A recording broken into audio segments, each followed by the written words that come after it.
Jack Milne with the House Whisperer Show. I got a question the other day from the email saying, Jack, can you talk about the differences between AFCIs and GFCIs? Absolutely. GFCIs are designed for primarily water safety.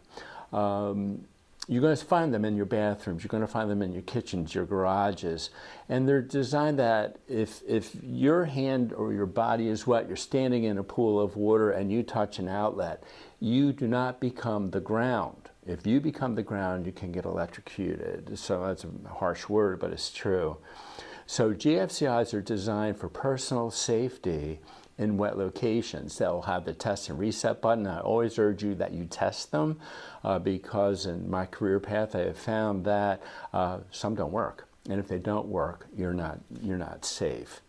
At the same time, AFCIs, arc fault circuit interrupters, are designed for fire safety. So I'm going to do a little field trip here. And to explain, this is your neutral, the small line's your hot, and that's your ground. If the neutral or hot come in contact with the ground, that creates an arc. An arc generates a fire. So AFCIs are designed for fire safety. So where do we find them? We find them primarily in your panel box, especially new construction. You're going to notice these with the little blue test buttons. Now, again, a little bit of confusion. I apologize for that. They now make AFCI and GFCI combination breakers.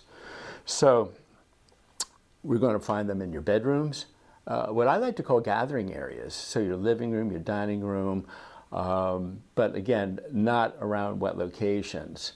So if you have an AFCI breaker, push the blue button. And you should do this at least twice a year.